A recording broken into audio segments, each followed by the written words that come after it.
Dr. Rupesh for a wonderful introduction. So today I'm going to talk about a topic which I think is very neglected and is one of the important topic for our day-to-day dental practice. That is periodontal diagnosis and day-to-day dental practice. So when a patient comes to us for a checkup or when you for a clinical examination or with a chief complaint, the first thing which we check is we search for caries. We check the tooth. So you take our periodontal probe or an explorer and we start running around the tooth surface to see whether we get a catch or whether we can see some caries. The second thing which we see is that if the patient complains of pain and we don't see any caries, we see the second thing which comes in our mind is whether the tooth is impacted, whether the patient has an impacted molar or something related to it.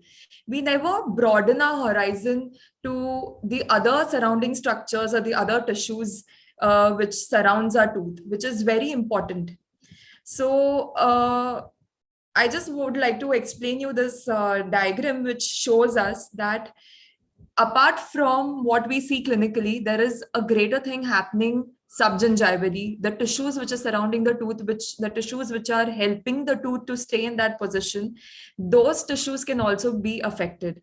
And why is it so important for a diagnosis is that, for example, in this case, the patient comes to you with a complaint of pain. So you discover that the patient has caries and it has approached the pulp. So your next line of diagnosis will be that the patient needs to undergo root canal treatment. We take an IOPA, we take an X-ray, we see that the caries is has approached the pulp, and now we have to perform a root canal treatment. What we miss out is the surrounding tissues, the periodontal tissues which is surrounding the tooth, which helps the tooth to maintain its position in the socket. So what happens if we don't see the surrounding tissue and we just say that we tell the patient you have to undergo a root canal treatment, you do a very good, beautiful root canal treatment, you give a very beautiful crown, the patient becomes asymptomatic, but we've not seen the periodontal tissues. There's an infection which has gone into the periapical area, into your periodontal ligament, into the alveolar bone, which goes misdiagnosed. So what will happen is that after 6 months or after a year, the patient will again come back to you with a chief complaint of pain for that similar tooth, in spite of you doing a very good root canal treatment. So this goes misdiagnosed. So here our diagnosis is not proper. We have not diagnosed the case properly. We've just we've not broadened our horizon of thinking, and we've just gone into the root canal. We've just considered the tooth and not the tissue surrounding it. So therefore, proper diagnosis is essential to intelligent treatment. So let us see what is diagnosis, why a correct diagnosis is of such paramount importance. So diagnosis, according to the Greek word, di means through and gnosis means knowledge. It is the art and science of diagnosis is an integral component of our dental practice. The concept behind diagnosis is that diagnosis helps us to identify the disease and then it helps in eliminating it. What is the basic concept of diagnosis? The basic principle of diagnosis is to observe and describe the deviations from the normal and is based on favorable interview and examination of the patient. So therefore, it is defined as the identification of oral diseases by interviewing, examining, and synthesizing the descriptive features of the disease and facts obtained from examination and interview. So diagnosis of a case is very, very, very important because based upon your diagnosis will be your treatment plan. So first thing which you should keep in mind when a patient comes to you is that you should do a thorough clinical examination. You should not only look at the tooth, but also the soft tissue surrounding to it. You take a thorough case history of the patient, the chief complaint, everything in detail. Then you arrive at a correct diagnosis. So once you have arrived at a correct diagnosis, it will help you to plan a correct treatment plan for the patient. So these are the three main things we should keep in mind whenever you are treating a patient or whenever a patient comes to your clinic or for an OPD. So before going ahead with how to diagnose a periodontal case or periodontal diseases, what all armamentarium we should use, let us dive back into the basics. So gingiva, every one of us know, we've learned enough final year BDS. It is a part of oral mucosa, which covers the alveolar processes of the jaws, and it surrounds the neck of the teeth. So this is a diagram which shows us the different parts of gingiva. So first you have the marginal gingiva, which is also known as the free gingiva, which means that it is not attached to the underlying bone. So it is free, it is movable. Above the marginal gingiva, this part is your attached gingiva. So as the name suggests, it is attached to the underlying periosteum of the bone and it is immovable. Above the attached gingiva, you have the alveolar mucosa, and a junction which separates the attached gingiva from the alveolar mucosa is known as your mucogingival line or the mucogingival junction. The gingiva, which is present between the two teeth, that is this triangular area, or in the posterior part, it gives us a tent shape, that is known as your interdental gingiva or your interdental papilla. So why have I shown you all this picture is that I just want you all to focus more on this part of the gingiva, that is the attached gingiva. So whenever you are checking or whenever you want to deliver a prosthesis, the first part of gingiva which you should look at is your attached gingiva. You should know what is the thickness of attached gingiva in your anterior region and the posterior region and its significance. So why attached gingiva is so important? What is its significance? So its significance or its function is as follows. First, it gives support to your marginal gingiva. Second, it helps to withstand all the functional stresses. Third, it provides a solid base for your movable alveolar mucosa.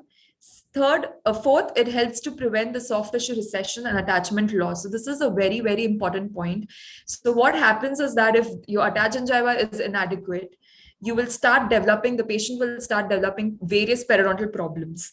The last function and the important most function is that it helps in connective tissue attachment. So keeping all this in mind, we should always check for the width of attached gingiva whenever we are delivering an implant prosthesis or you want to place an implant or any kind of prosthesis, you should look at the attached gingiva.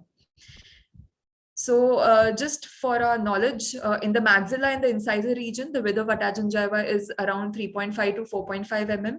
In the premolars, it is 1.9 mm. In the mandibular, in the incisor region, it is 3.3 to 3.9 mm, whereas in the premolar, it is 1.8 mm. So what are the problems that could arise if there is an inadequate width of attached gingiva? So it will be very difficult for the patient to maintain proper gingival health. It will facilitate more subgingival as well as supragingival plaque accumulation, and it will cause further clinical attachment loss and gingival recession. There will be pocket formation, periodontal pocket formation. There will be severe gingival recession. So in the left side, if you can see the image here, an implant was placed in this region. And if you can see, the implant surface has been exposed because there is an inadequate, there's a soft tissue deficient here, and there is an inadequate width of attached gingiva. Similarly, on the right side, if you see, the attached gingiva is so less. It's hardly 1 mm here in the anterior region. So you can see that the tooth has receded. So the gums have receded and there is a recession created because of poor width of attached gingiva. So what problem will the patient have? It will be very difficult for the patient to maintain his oral hygiene here. There'll be more plaque accumulation. There'll be more clinical attachment loss. And ultimately the tooth will become mobile, and the ultimate treatment, the end result will be you'll have to extract the tooth. So whenever you are giving a prosthesis, I'm repeating it again, please check the width of attached gingiva. So next important parameter is your gingival sulcus. So as we all know, gingival sulcus is what? It is a space or a shallow crevice which is present between, which is bounded on one side with the tooth and the other side with your free gingiva, that is your marginal gingiva. It is V-shaped and it barely permits the entrance of your periodontal probe. So if you want in a healthy patients, your probe will not penetrate. It will penetrate till about 1 to 2 mm. So the ideal on the normal conditions, your sulcus depth is about 2 to 3 mm. And the gingival sulcus, when you are probing that gingival sulcus, that time you term it as your probing depth. It provides good resistance to mechanical forces. So healthy gingival sulcus is also very much important. So moving on to the tissues of the periodontium. So tissues of the periodontium is what? The tissues which are surrounding your tooth. So the first tissue is your gingiva, which we have discussed right now. The second tissue is your cementum. So what is cementum? Cementum is a hard avascular connective tissue which surrounds the root of the tooth. The second thing, the third tissue, which is the most important one, is your periodontal ligament or the periodontal ligament fibers, which you can see here.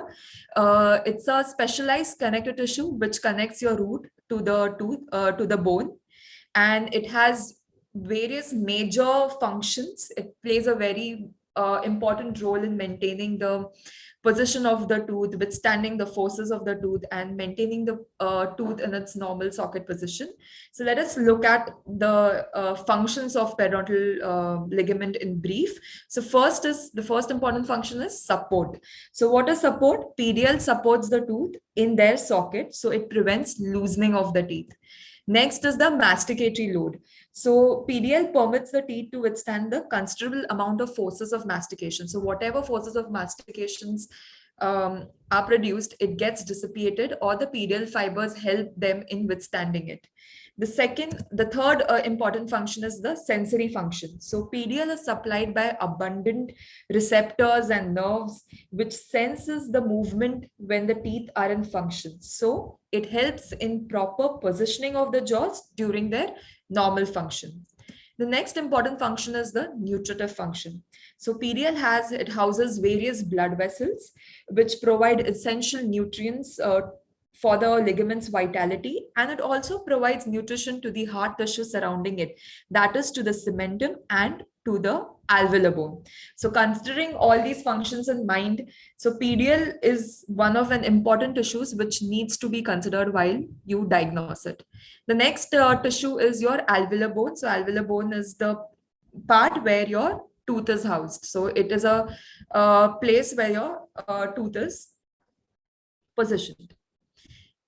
So next, so this is a diagram which shows on the left side, if you can see the healthy periodontium with the gingiva being very healthy. There's no inflammation. The PDL ligaments are properly positioned. The height of the alveolar bone is proper. There is no bone loss. Now coming on to the other side, if you see on the diseased part, so what happens is that how does this disease progress? So first, you will have all the etiological factors, that is the plaque, calculus accumulation. The patient's oral hygiene is so poor that there is inflammation of your gums. So inflammation of your gingiva is known as gingivitis. So this is all happening in the superficial area, that is the supragingival part, that is above your gingival margin. So the gums gets inflamed. If at this stage the patient does not undergo any treatment or any intervention, so all the bacteria, the toxins, and the calculus, it goes into the subgingival area. So once it reaches the subgingival area, it starts slowly affecting your tissues of the periodontium. So first, your periodontal ligament fibers there'll be loss of periodontal ligament fibers. Then the cementum will become diseased, and your bone loss will also be seen. So one by one, the parameters, the tissues surrounding the periodontium will start get affected, and the functions which they are performing will get disrupted. So PDL will lose because if there's a PDL loss, the tooth will start becoming mobile. There's no proper bone support, and so on. So whenever you are diagnosing if a patient comes to you with a chief complaint of pain or an inflamed gums with gingivitis, always take a periodontal probe and start checking your periodontal tissues. So diseases that can afflict the periodontium, they fall into three broad categories. You have the gingival disease, you have the various types of periodontitis, and you have the periodontal manifestation of systemic diseases. So let us see the sequelae of how a gingivitis turns into a periodontitis, and how do we differentiate between a gingivitis and a periodontitis? What are the clinical signs which which will help us differentiate between gingivitis and periodontitis?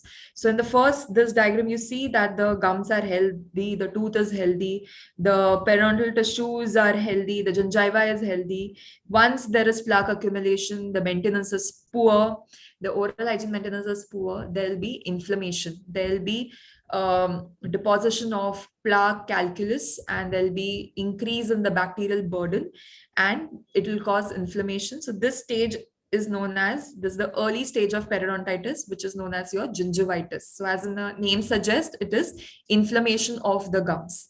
So at this stage, if the patient comes to you, it's a reversible stage. So you can do scaling, thorough scaling, give a mouthwash to the patient for 7 days or 14 days, and it will come back to the healthy stage. But if there is no proper intervention done here, no, the patient does not undergo the treatment here, he neglects this, then it will move ahead to the other stage, that is your periodontitis and the advanced periodontitis stage. So at the gingivitis stage, what are the clinical features you will see? You will see bleeding gums. If you put a probe in the sulcus, it will start bleeding. There'll be inflammation. The color of the gingiva will change. So if you can see in the first diagram, the color is coral pink, whereas in gingivitis, it becomes red, bright red, reddish red, bluish red. So the color will change, your consistency of the gingiva will change. So at this stage, all these clinical features will direct you to it that the patient has gingivitis. Now, how do we come to know whether the case has gone from gingivitis to periodontitis? So now what is happening here is all the inflammation, all the bacterial toxins which are present in the supragingival area will start penetrating via the sulcus into your subgingival area. So now here, if you can see, your sulcus depth has increased. It has shifted in the apical directions, affecting your periodontal ligament, affecting your cementum, and affecting your bone. So all the bacterial toxins released from the calculus or the inflammation, your pus formation, it will all start to cause destruction of the periodontal tissues. So this is the stage where the patient is into periodontitis. So what are the clinical features here? Clinically, you will see an inflamed gingiva, there will be bleeding on probing, the color will be changed, there will be suppuration, there will be pus oozing out from your sulcus. There'll be one important thing, that is you will see pocket, a periodontal pocket. What is a periodontal pocket? It is nothing but a pathological deepening of your gingival sulcus. How do we detect periodontal pocket? As well, with the help of a specialized instrument, which is a graduated periodontal probe, which I'll be talking about it in my coming slides. So first is that you will see a periodontal pocket. Second, you will take an IOPA and you will see that there is a destruction of the bone. Third, you will see that the tooth has started to become mobile. So the tooth will start showing you grades of mobility because the attachment apparatus of the tooth has started deteriorating. Then, if still the patient does not undergo treatment here, the disease, the periodontitis, will be more severe. There'll be severe bone loss. There will be deeper pockets more than 7 mm. There'll be inflammation. There will be pus oozing out. There'll be swelling. You will have a periodontal abscess in such kind of cases. And the tooth will lose its attachment because the periodontal ligament fibers have been destroyed, and the tooth will start showing you all the grade 3 mobility, and the treatment here is extraction. So the clinical features of identifying a periodontitis case is that apart from your inflammation and bleeding on probing is, first is your periodontal pocket. There will be deep periodontal pockets. There will be alveolar bone loss. There will be suppuration coming out from your gingival sulcus. So this is how you differentiate between a gingivitis and a periodontitis. So moving ahead, so this is just a classification of all the periodontal and peri-implant diseases. This is the latest classification, 2017 classification given by AAP. I just want you all to know that the different types of periodontal diseases are necrotizing periodontal diseases. Then you have periodontitis, which can be chronic or aggressive, and periodontitis, which can be because of systemic diseases. So just need to know the different kinds of periodontal diseases, nothing else. So moving ahead, so the most important clinical features of a periodontitis is your periodontal pocket. So what is this periodontal pocket? So periodontal pocket is nothing but your pathological deepened gingival sulcus. So if you can see on the left side, this is what an healthy tooth and the soft tissue looks like. If you can see the sulcus depth here, this instrument is your graduated periodontal probe. So if you put your graduated probe into a healthy gingival sulcus, it's very difficult to penetrate you will feel a resistant. So the ideal sulcus depth here is 2 to 3 mm, whereas when the disease has gone subgingivally and it has affected your gingival sulcus because of certain pathology, and it leads to pathological deepening of this gingival sulcus, that time you term it as a periodontal pocket. So if you can see here, your probe easily passes till the base of the pocket. So this is the base of the pocket. You will not find any hindrance or any resistance when you are doing this. And the graduated marks, so the markings on the periodontal pocket, the periodontal probe will help you to tell you whether how much is the pocket depth, whether it is 5 mm, 7 mm, 8 mm, and so on. So in this diagram, you can see that a pocket depth is of 5 mm. So whenever there is a pocket depth of 5 or more than 5, the first thing it should come in your mind is that the diagnosis should be of periodontitis. So let us look at a little bit about periodontal probe.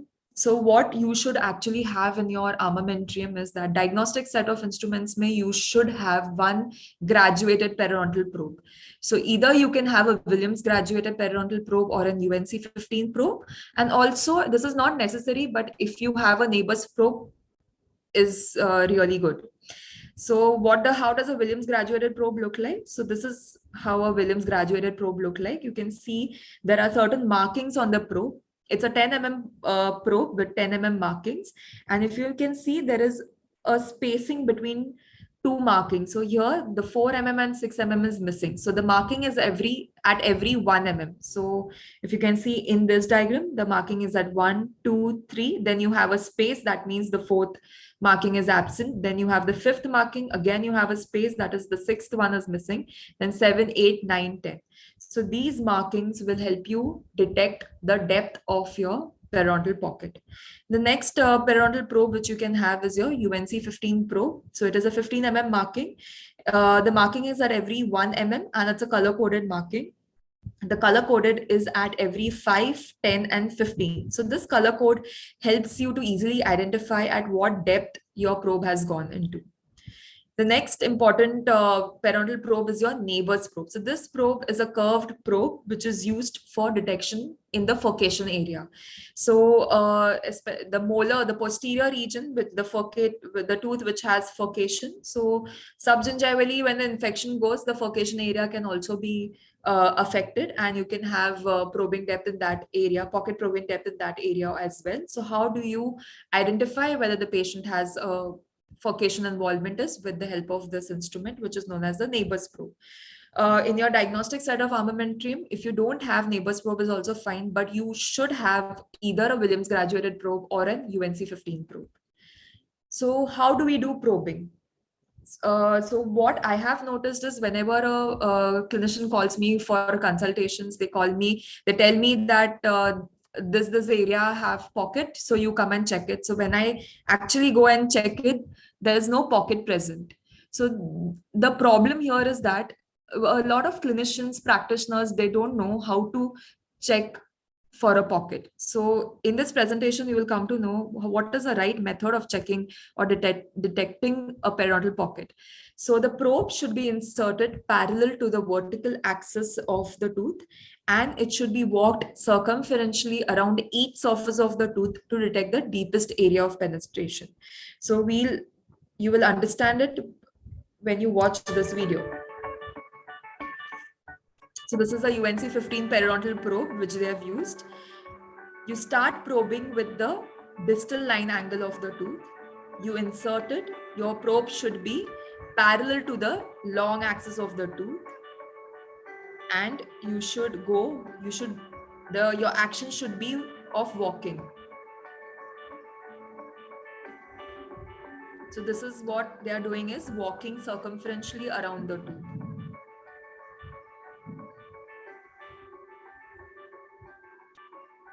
So this is how you will be easy to detect your periodontal pocket. This is another video which tells us where all we go wrong while we are doing while we're checking for the pocket depth, do's and don'ts for a periodontal pocket. Probing technique errors with best practice solutions. Don't drag the probe across the sulcus, or do the opposite of jiggling the tip up and down too fast. Instead, do a 1 to 2 millimeter walking stroke at a slow and steady pace. Use the same concept on posterior teeth as well.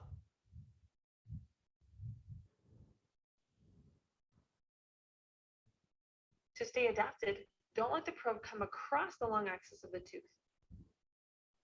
Instead, keep the probe parallel with the long axis of the tooth at all. So this is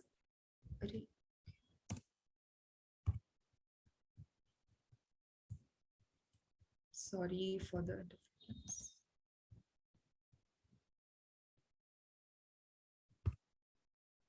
Here are some. Use the same concept on posterior teeth as well.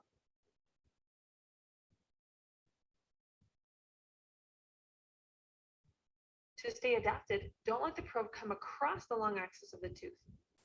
So this is what everyone makes a common mistake. See how the probe has been held. This is the wrong way of holding the probe. So the right way is Instead, keep the probe parallel to the long axis of the tooth. This is how your pivoting probe should be. It should be parallel to the long axis of the tooth. On the fulcrum finger. Use the same concept on posterior teeth as well.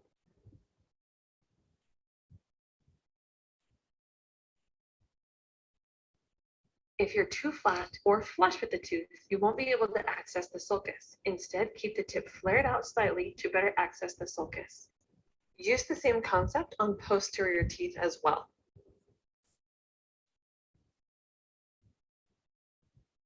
For best adaptation, the shank should not be over the top of the tooth or the occlusal plane. Instead, keep it parallel with the occlusal plane. Use the same concept on posterior teeth as well. So this is the incorrect position on the posterior teeth. So what happens is that a lot of dentists, they use this method of probing, and then they tell us that pocket hai isme, the 5 mm pocket is there. Of course, if you position your probe like this, you are going to get a pocket. Instead, your probe should always be parallel to the long axis of the tooth. This is the correct method. Access the interproximal space.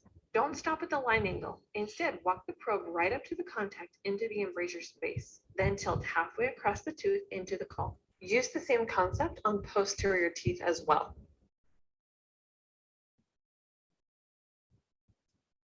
Avoid tipping too far into the caul or not tipping enough into the caul to fully be able to access the interproximal space.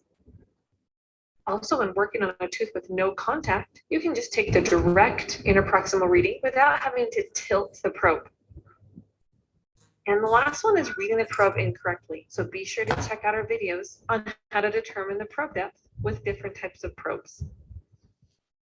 Okay, so I hope this video has made it clear of what to do and what not to do when you're probing. So moving on to the radiographic interpretation. So how do you diagnose? How do you interpret a radiograph? How do you come to know whether the patient has a periodontal disease? So 3 things which you should keep in mind is you should check for the amount of bone present. Second is type of bone loss, so pattern of bone loss. And third is other clinical findings, that is whether you can see any radiolucency in the furcation area or in the periapical region. So this is a key 3 things which should come in your mind when you are interpreting a radiograph. So radiographic changes that we see in periodontitis is that there will be fuzziness or break in the lamina dura. There'll be a wedge-shaped radiolucency in the there'll be a wedge-shaped radiolucency in the areas on the crest. There'll be widening of the periodontal ligament space. There'll be reduction in the height of the interdental septum. And you can also see interdental craters, which is the areas of opacity you can see. Also check for the furcation areas. In the furcation areas, if the furcation is involved. So if you can see in this image in the radiograph, you can see radiolucency in the furcation area. That means that the inflammation has gone or the destruction has involved the furcation area. There'll be periodontal abscesses. You will find a radiolucency along the lateral aspect of the tooth. So if you see such kind of an image, the first thing should arise in your mind is that the patient can have, diagnosis should be that the patient can have periodontal diseases, some kind of a periodontal disease. So the next thing you should check into is the pattern of bone loss. There are two type patterns of bone loss. So you have an horizontal bone loss and you have something known as a vertical bone loss. So on the left side where the horizontal bone loss is written, if you see, the bone height is reduced, but the margins remain perpendicular. The margins remain perpendicular to the tooth surface. So here the bone loss is at an equal level. It is at an one level. Okay, it is flat and it is at a one level. It is reduced at a one level. So such kind of a bone loss is known as your horizontal bone loss. So when you see something like this, you should immediately should strike you patient ko periodontal disease ho sakta hai.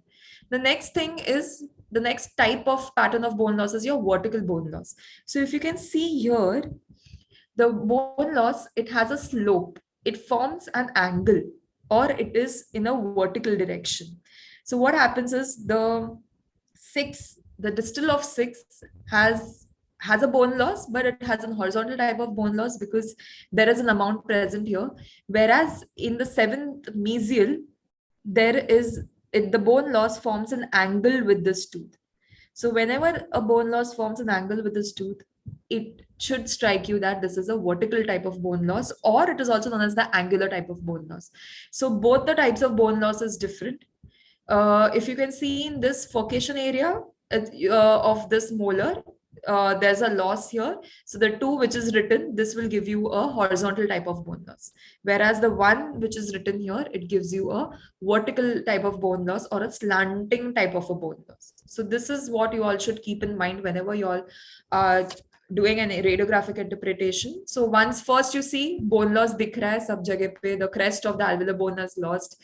The amount of bone present is very less, if you can see in both the images. So there is a bone loss present. Second thing which you should remember is the type of bone loss. So in this X-ray, I see there is only horizontal. I can't see any vertical bone loss. Over here, I can see a vertical bone loss as well as a horizontal bone loss. So in 3 also you can see a horizontal, 2 also you can see horizontal, but 1 is your vertical bone loss. So the treatment approach for such kind of a vertical bone loss is different as compared to your horizontal bone loss. So this is just, I just wanted to show you all this image. This is a radiograph of a patient, which we just wanted to see. The patient had pocket. Clinically, we could see 6 mm pocket. So we had taken a radiograph and we should interpret this. So first thing what we should see is the amount of bone present. So can I see the crest of the alveolar bone? No, the crest of the alveolar bone is not being seen. So there is a loss here. The bone present, if you divide the tooth into 2 halves, if you see, I think the bone present is almost about 60% of bone is present. Also, next, so I have checked for the bone present. I have checked that is a horizontal type of bone loss. The third thing which I'm going to see is whether I can see other clinical findings. So I can see a periapical radiolucency here, widening of PDL here. And also, if you can notice in the furcation area, there is radiolucency. That means it's a periodontitis case, which has also involved the furcation area. So this is how you have to interpret your x-rays, and this is how 3 things should come in mind whenever you are interpreting a radiograph, be it a periodontal case or be it any other case. You should not only look at the caries, you should look at the surrounding structures as well. So coming on to the next part, which is an important part in your diagnosis, is your endoperioral lesion. So what I have noticed is that clinicians, they only see caries. Caries hai, root canal kar do. You give antibiotics, do crown prep and everything. The patient again comes with a problem, perio problem. The patient will have swelling, the patient will have pain, there'll be tenderness, and so on. So always look, whenever there's an endo problem, when you take a radiograph, just see around the tissues, just see the bone, the periodontal ligament, whether there is any radiolucency, see the furcation area, udhar radiolucency hai kya. If it is there, then the diagnosis will be of endoperioral lesion. So what is endoperioral lesion? There are 3 types of endoperioral lesions. The first is that there'll be primary endo and there'll be a secondary perio. So The reason for this to occur is that there'll be a caries. The patient will have caries, long-standing caries, which has approached your pulpal region, and the patient has not got it treated. So what is happening is all the endotoxins and all the bacteria, they start moving out from the tooth into the surrounding tissue. So how do they? What is the pathway of moving of these infections into the surrounding tissue? Is the apical foramen. The main pathway is your apical foramen. So apical foramen say all your endotoxins will go around into your periodontal tissues. Also, your lateral or accessory canals will also cause in moving of the endotoxins into the periodontal tissue. So now what happens? There is more inflammation, there is more infections, there are more endotoxins present in the periapical area, and now the patient will start showing symptoms of periodontitis. So what are the symptoms? You will have pocket, there'll be bleeding, there'll be bone loss, there will be mobility. So in such kind of patients, what is the primary treatment? So I have now diagnosed it as an endoperio lesion. So my treatment plan will differ. So first, what will I do is I'll treat the endo. I'll extirpate the pulp. I'll remove the infection from the tooth. Simultaneously, I will do a deep scaling for this patient. So once I have done RCO, the patient has now become asymptomatic, the pain is gone, the root canal pain has gone. I will do a simultaneously deep scaling, or which we call it as curettage. So once your endo treatment has been completed, you give at least 4 to 5 months for that tissue or the surrounding tissue to heal and reevaluate the patient. If the patient's still shows signs of periodontitis, there is a pocket depth, there is bone loss, it's not healed, then you will do a periodontal intervention where you will have to open the flap. You call it as a flap surgery, where you will open the flap, you will cure it, the entire area, you will clean it. If there is a bone loss, vertical type of bone loss, then you will do a regenerative procedures and you will close it. So this will be the line of treatment. So I have diagnosed it properly as an endoperio lesion. That's why my treatment plan involves both endo as well as perio. The next situation is where the perio is the main cause, and because of perio, an endo problem has arisen. So how does this happen? So the patient already has a pocket, he has a lot of severe inflammation, there is bone loss, the surrounding tissues have been involved, have been affected, and the main pathway here is your apical foramen and your accessory canal. So if the apical foramen is open or the accessory canal is um, open, so all these infections from the periodontal region will move into your tooth, and the patient will again have a perio pain as well as an endo pain. So in such cases also, first we do an endo treatment where we at least do an RCO, we open it, we extirpate the pulp, and then we start with our perio treatment simultaneously.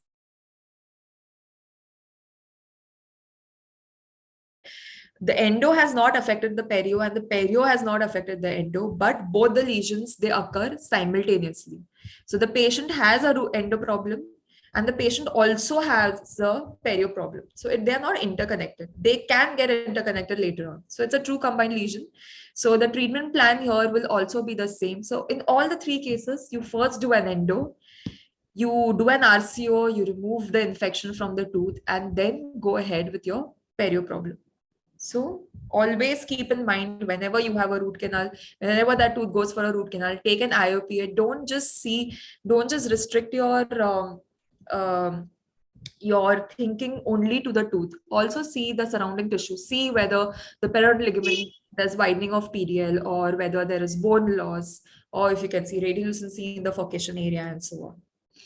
So moving on to another important aspect of our diagnosis is your periodontal diseases and the systemic health.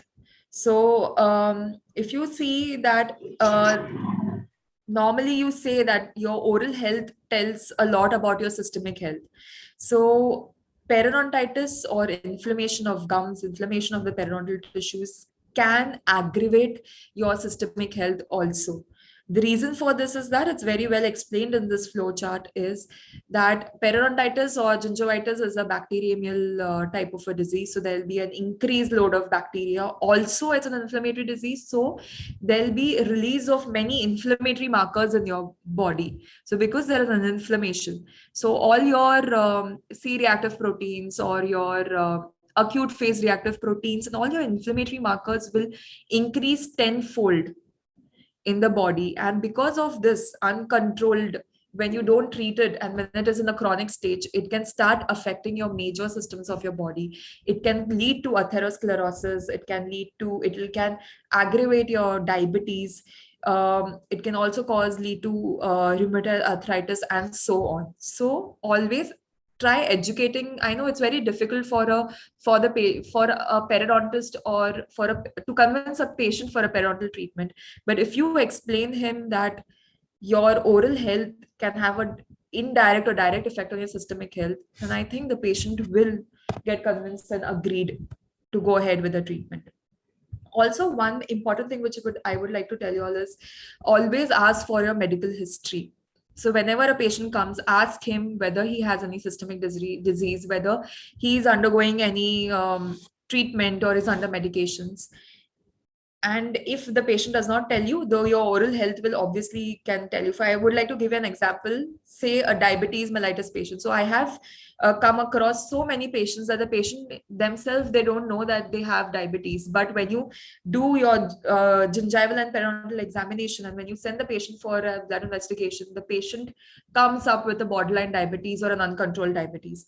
So according to Low H, periodontal disease has been described as a sixth sign of diabetes. So patients with uncontrolled diabetes, they have increased tendency of acquiring the periodontal disease. So if you can see this picture, so this patient had come to us with a chief complaint of bleeding gums, swollen gums, and pain overall, and bad odor, bad taste, with multiple pus. If you can see, multiple abscesses. So, and the patient did not give me any history, systemic history. So the first thing which came in my mind is that the patient has multiple abscesses. So this is one of the striking clinical feature of a diabetic patient.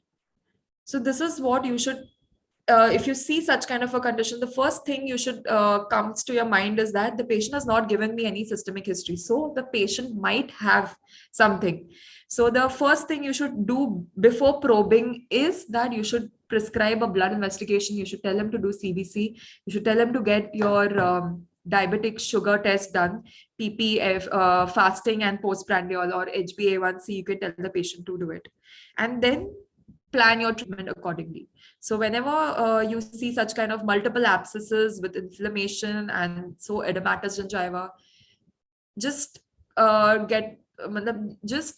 think that the patient can have diabetes or any other systemic diseases. Okay, so recording medical history is very, very, very important. Also, your treatment plan can change if the patient gives you a systemic history or a medical history. So now, apart from the diagnosis part, I would like to share a little bit knowledge about crown lining procedure. This is the most commonly performed procedure in our clinical practice. And a lot of people have wrong opinion about the crown lining procedure. I don't know, the way of treating or looking at the clinical crown lining procedure is very different. So what I have seen my friends doing is that if they want to increase the crown height, they're not getting that proper crown height for the processes. They take a burr and they just burnish or they burn out the gingiva, which is very wrong. So we'll see why why doing this is so wrong. So what is crown lining procedure? It is a procedure which is designed to increase the extent of your supragingival tooth structure for restorative or aesthetic purposes. So when you are doing a prosthesis, when you want to give a bridge or a PFM crown or so on, if you don't have a proper crown height, we can increase the crown height with a simple procedure called as a crown lining procedure. So what if the patient needs a crown lengthening procedure, the first thing should come in your mind is to check the biological width. So there is a something known as biological width. So what is it? So it is defined as the combined dimensions of your epithelial and connective tissue attachment, which is coronal to the crestal bone. So just to simplify it, it is a distance between the CJ and the crest of your bone. So this distance should be always maintained. So it should be around 2.04. So it should be between 2 to 3 mm. If it is not, then, and in this, if you don't maintain this biological width or this distance from the crest of your alveolar bone to the CJ, what is going to happen? You're going to give the crown, say you give a crown processes here, and this crown is impinging on the biological width. So what is going to happen is what the patient is going to have a sequelae of periodontal diseases, periodontitis, symptoms of periodontitis. There'll be inflammation, there'll be pocket formation, and you will have to again change the prosthesis and go undergo a periodontal treatment. So how do we check? Even a non-periodontist can check this. If you want to evaluate the biological width, even anyone can evaluate the biological width. Armamentarium needed is your periodontal probe, either an UNC 15 probe, any graduated periodontal probe you will need it. So evaluation of biological width is known as something known as your transgingival probing or a bone sounding. So you will have to give an infiltration for this patient when you want to evaluate the transgingival probing or the biological width. So the biological width can be identified by probing under local anesthesia to the bone level and subtracting the sulcus depth from the resulting measurement.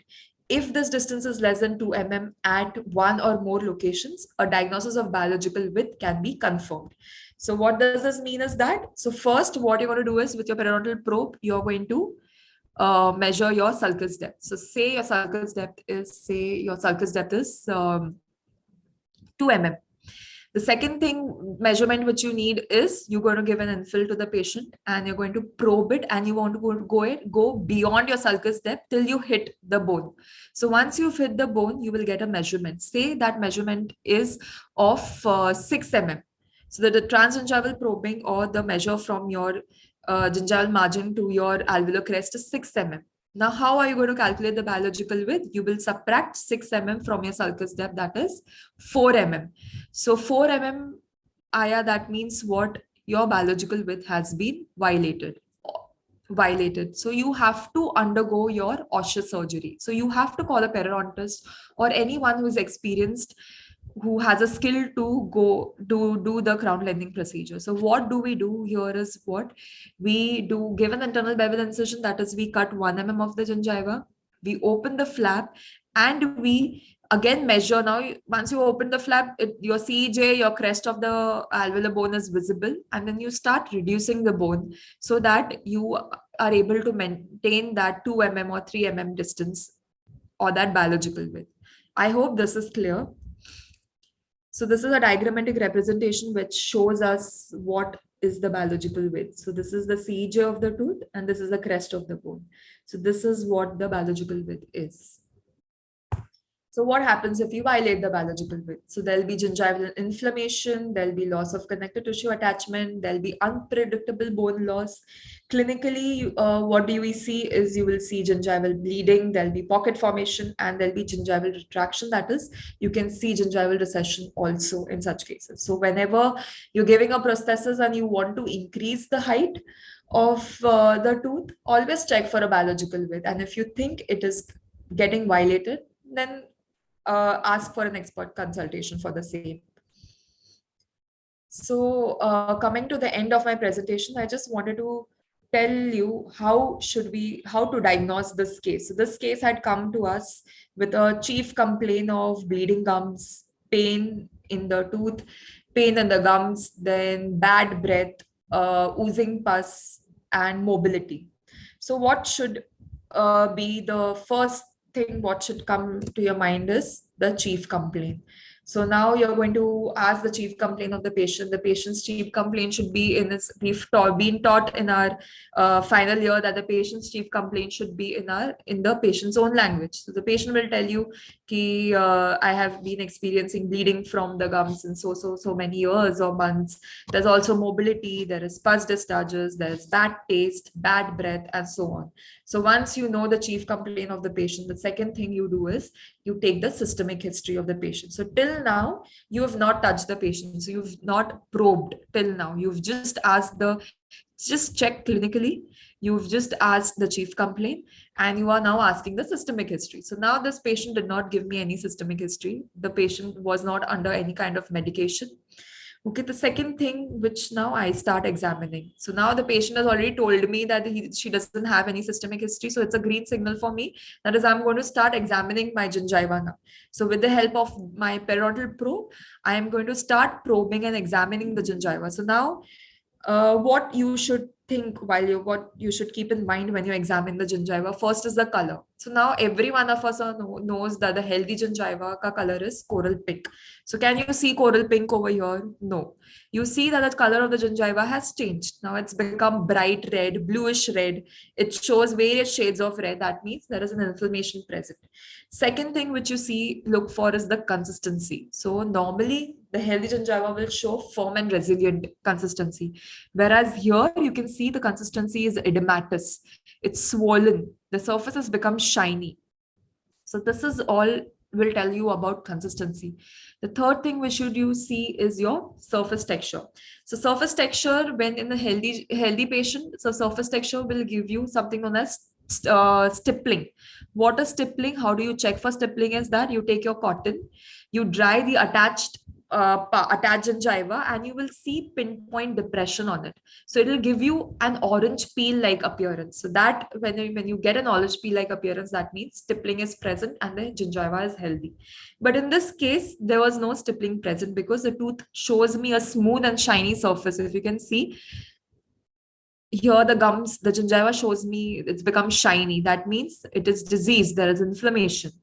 The second thing, third, last thing which you will see is for bleeding on probing. So I'm going to probe here. I'm going to put my probe like how your probe should be parallel to the long axis of the tooth, and you're going to walk around the tooth, and there's going to be bleeding. The bleed will start oozing out. That means you have clinically all signs of gingivitis. So at this stage, I can say that the patient has gingivitis. The second thing which should come in my mind is now the patient has gingivitis, but it has so much of destruction. There is recession. What is recession? When your gingival margin shifts apically and when you start seeing the root, that is recession. So now the second thing which comes in my mind is that the patient can have a periodontitis.